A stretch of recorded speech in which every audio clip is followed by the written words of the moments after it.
Hidup Jokowi! Teman-teman, mari kita dengar pernyataan dari Bang Rismon Sianipar tentang pasukan nasi bungkus yang disiapkan oleh kubu pemburu ijazah Pak Jokowi. Secara lengkapnya di video berikut. Ya. Siapa? Kalian sadar ya penonton. Orang-orang yang datang itu, saya sudah paham itu semua. Setahun saya bersama mereka. Para pengangguran.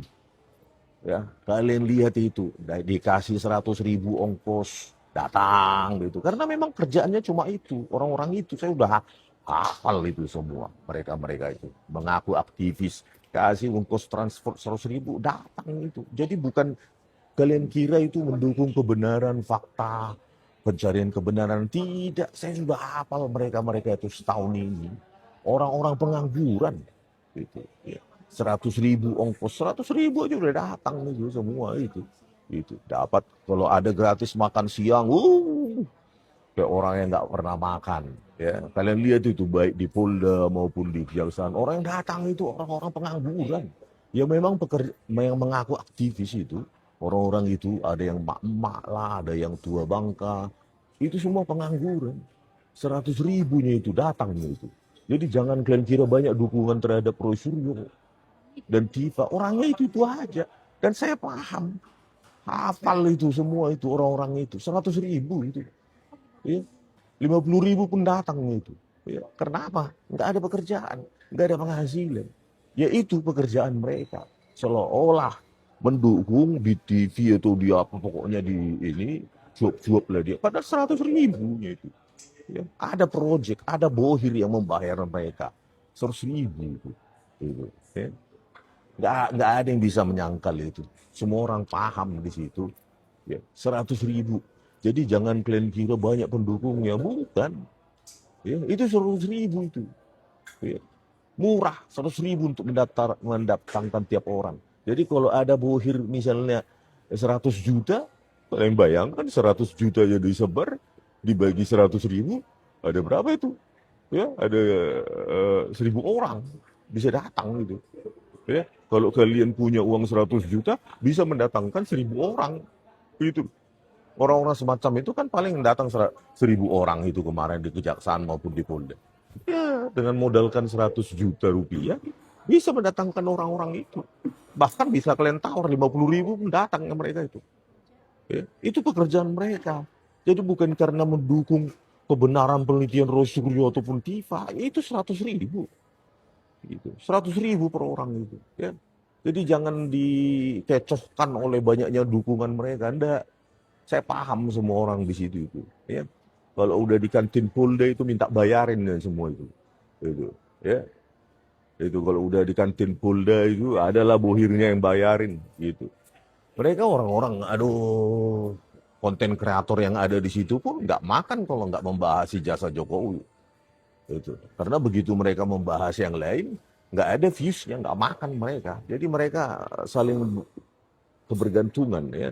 Propaganda politik dari mulutnya Roy Suryo maupun Tifa, ya kan, ditumpangi untuk oleh para pengacara yang nggak jelas ini, ya kan, para pengacara yang numpang tenar ini, ya kan, terus eh, para konten kreator yang butuh makan karena kalau mereka nggak membahas ijazah Jokowi mereka nggak ada views, artinya nggak makan. Ya. Bayangkan kalau di Jakarta misalnya dia konten kreator cuma dapat 2 sampai 3 juta aja, ya nggak makan lah dia, ya kan kelaparan, ya kan ongkos-ongkos kemana-mana. Terus udah gitu inilah tim apa cheerleader sorak-sorai yang ada tadi tuh di lapangan, anggap aja 1.000 orang, ya 100.000 pun datangnya dia gitu. Ya gitu, jadi jangan terkecoh orang ini bahwa mereka ini tim yang apa ini. Enggak, mereka simbiosis mutualisme. Semua simbiosis itu, mutualisme. Ya, hafal saya sudah 1 tahun saya di sana. Ya, orang-orang di sana sudah hafal saya, muka-mukanya yang datang kemarin di Polda maupun di Kejaksaan tuh udah 100.000-nya itu. Ya. Ternyata bayaran pasukan itu murah sekali, teman-teman. Hanya 100.000. Dan kita lihat mereka ini memang orang-orang pengangguran yang butuh cari makan dengan cara-cara seperti itu. Kalau mereka mengaku sebagai pejuang kebenaran, tentu kata Bang Rismon bukan pejuang kebenaran, tapi pejuang nasi bungkus. Karena yang mereka incer ini 100.000, sekali datang 100.000. Bayangkan mereka sudah berapa kali itu selalu hadir di persidangan, hadir ketika di acara e-news, di acara TV-TV mereka hadir, itu dibayar 100.000. Kemudian di acara demo-demo mereka pasti hadir, dan orangnya memang itu-itu saja. Itu-itu saja. Dan akhirnya kita semua mengetahui secara pasti bahwa memang orangnya itu-itu saja. Artinya mereka ini, kubu pemburu ijazah ini jumlahnya hanya sedikit. Itu-itu saja. Gitu ya. Yang mau turun, ya itu-itu saja. Dan mereka memang pasukan bayaran. Ya, 100.000 rupiah. Bahkan Bang Rismon juga menyebutkan bahwa konten kreator yang selalu hadir di setiap unjuk rasa ataupun kegiatan mereka dalam rangka memburu ijazah Pak Jokowi ini adalah konten kreator yang memang dikhususkan untuk memviralkan soal ijazah Pak Jokowi dengan segala fitnahnya. Karena apa? Kalau mereka membahas masalah lain, viewersnya sedikit. Kalau viewersnya sedikit, tentu penghasilan mereka juga sedikit. Kalau viewersnya banyak, tentu penghasilannya banyak. Dan ternyata ketika mereka menghina, menghujat, menjelek-jelekan Pak Jokowi, viewersnya meludak. Nah, makanya pemburu ijazah ini selalu semangat dalam mengikuti setiap kegiatan mereka. Mereka punya kegiatan yang bisa membuat dapur mereka ngebul. Meskipun caranya memfitnah, menyebar hoax, berbohong, menghina, menjelek-jelekkan keluarga Pak Jokowi yang notabene tidak bersalah terhadap mereka. Jadi kalau mereka bilang Pak Jokowi dulu sudah membuat kita sengsara, buktinya mereka bisa keluar-keluar, pakai baju bagus, pakai tas bagus, mejeng, dandanan menor, pakai kacamata hitam, keren, ya kan ibu-ibunya ya itu aja. Lumayan loh, setiap datang di kegiatan memburu ijazah Pak Jokowi ini dapat 100.000 kan lumayan, ya kan? Kalau kegiatan ini dijalankan setiap hari sudah berapa sebulannya lumayan. Penghasilan dari memfitnah ini memang lumayan. Apalagi sekelas Rafli Harun, Roy Panci, Tipa Tipu, kemudian Amin Rais yang punya channel-channel besar. Itu penghasilannya gila-gilaan teman-teman. Dengan cara itu mereka bisa makan. Tipa Tipu tuh punya channel juga. Penghasilannya lumayan di channel itu. Amin Rais, kalau nggak menghina Pak Jokowi, nggak ada yang nonton channelnya. Rafli Harun, kalau temanya bukan tentang Pak Jokowi, bukan tentang hinaan Pak Jokowi, bukan soal perburuan ijazah Pak Jokowi, penontonnya sedikit. Dan dia merasa bahagia bisa menyajikan berita-berita fitnah, berita-berita kebohongan, kebencian, adu domba. Happy dia. Karena penontonnya pasti banyak. Ternyata penyuka berita-berita fitnah dari kubu sebelah itu memang luar biasa banyak. Termasuk kita yang tidak menyukai mereka, secara tidak sadar kita ikut menonton.